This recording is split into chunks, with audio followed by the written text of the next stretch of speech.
Hey everybody, Oliver Joyce from Whiskey Barrel Studios here with another Spartacus game developer update. I missed last week's one. I've been working on another secret project to do with swords and sandals, which will be revealed in the next couple of weeks, but it took me away from Spartacus, and so I just didn't have enough to show you guys. But this week I've been working on a fair bit of stuff, a few more traps, moving platforms, crumbling platforms, circular saws, and most importantly, our first enemy in the game. So let's jump into Unity and check out what's the latest on Spartacus. All right, so trusty cup of afternoon coffee, instant as always, until we get wealthy enough to afford a coffee machine. All right, this is the level, and you can see here in Unity, that's my sandbox level. You can see the yellow bounding box around it. That just basically constrains the player and the camera and so on. If we zoom in, I use this level as what's called a sandbox, and I place all the different things in the game that I want the player to interact with, and I test them out. We're going to go into each one in a little bit of detail now. That's the level start point. You can move that around as you see fit. There's a level background in the game now, which is quite nice. I'll show you that. That is background sprite. We'll fire that up. It's a lovely bit of artwork there, done by Brulov, who's my artist friend from the Ukraine, and he's done a great job on that, creating a lot of atmosphere, and that almost looks quite sort of Castlevania. That's not the level 1 background. That's for when you reach the Roman castle. This isn't even the area 1 background. That's coming later.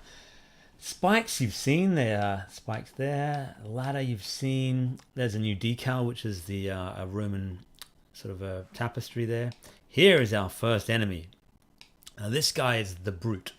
Now the Brute is based very much on that giant sort of jailer guy from the Temple of Doom, with the guy with the turban and the barrel chest that Indy fights on the conveyor belt, and it all ends badly when his turban gets caught and squished.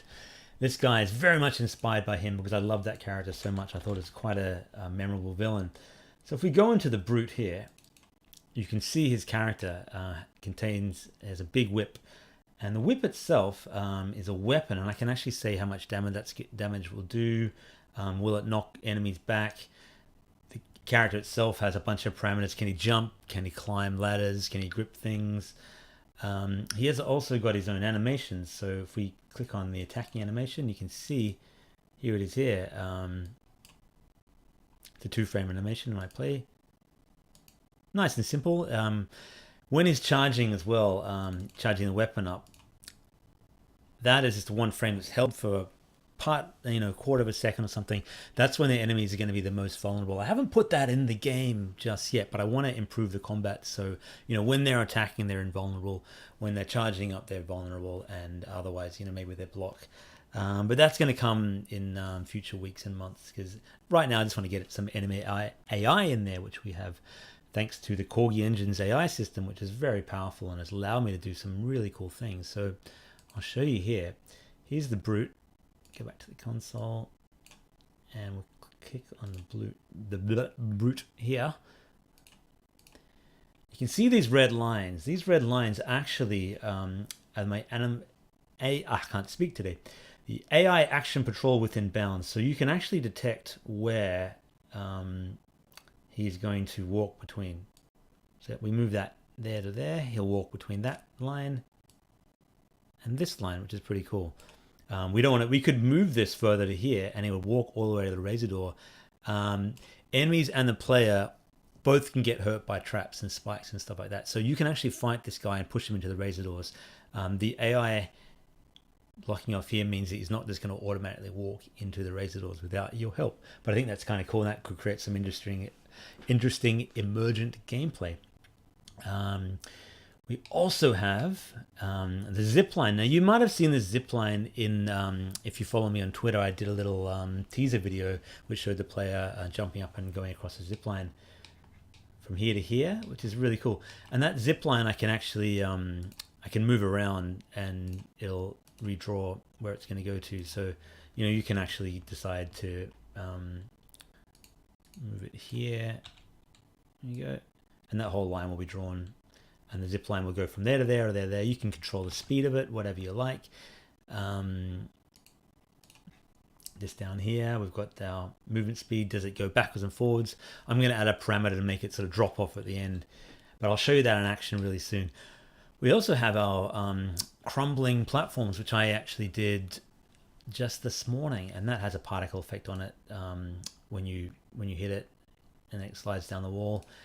These crumbling blocks have a fall delay, a fall speed, acceleration, how long until it's destroyed. I just wrote a little script for it. Here that just basically says, when trigger enters, delay the crumbling block, move it, and then place some particles, that kind of thing. If you're interested in the programming side of it, you can pause the screen on that. And it has its own animation as well. So crumbling block action. Yeah, here we go. So you can see the frames there when the block is destroyed. Just a simple one.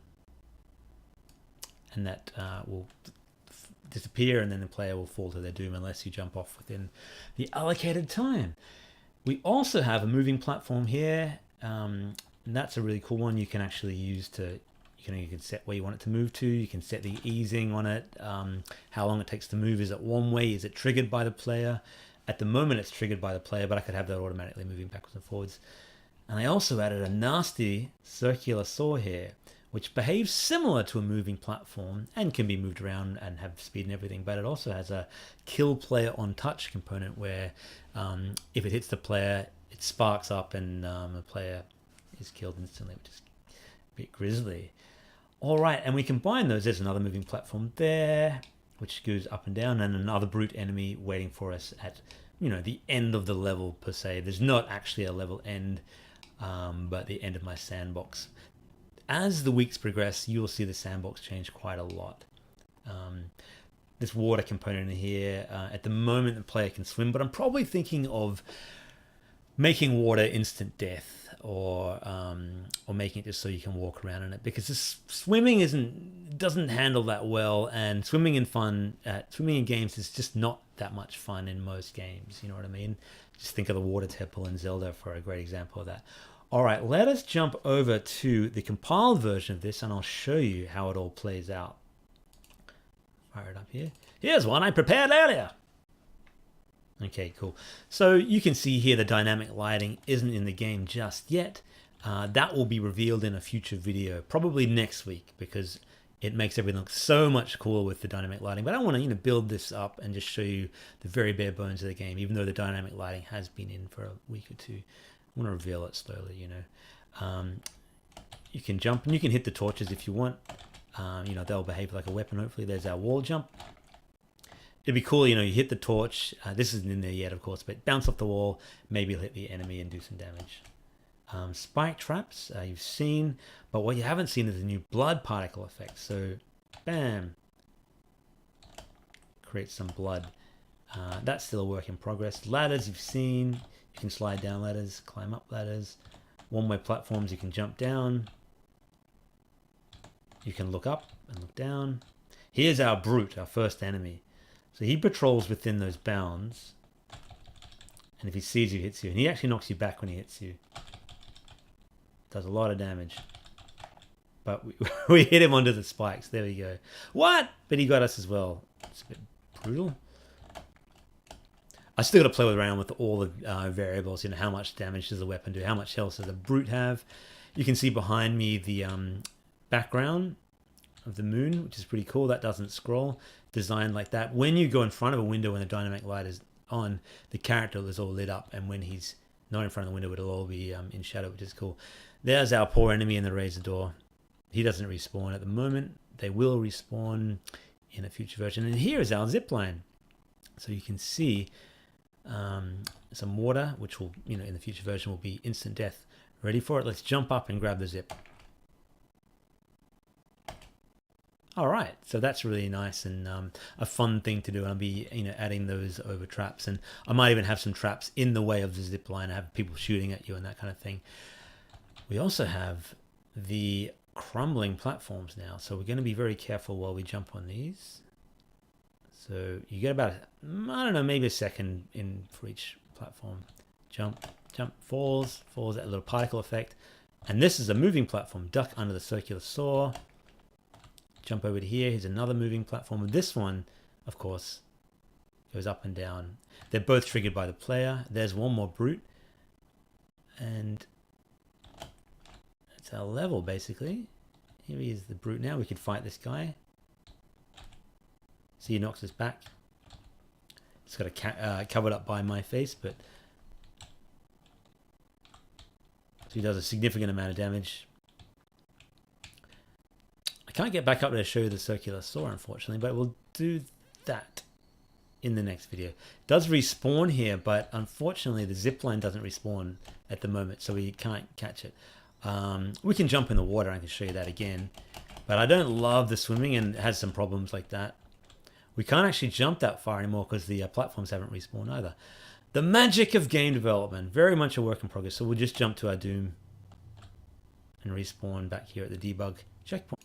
All right, so there we have it. Tons to show you this week after a week off. I've had a lot of fun adding the traps and different things, and there's going to be 20 or 30 different interesting components like that. Levers and dart traps and boulders, all the things that you used to love from the classic adventure games, and I'm having a lot of fun researching and adding those in. That's it for this week. Next week is the big one with the dynamic lighting, and I look forward to showing you that then. Thank you for following me along in the Spartacus game developer diary journeys. It's been a long few days. It's hard sometimes developing these things. Your brain gets a bit fried. But I'm having fun making it and exploring Unity as I go. I'll see you in the next video. Bye for now.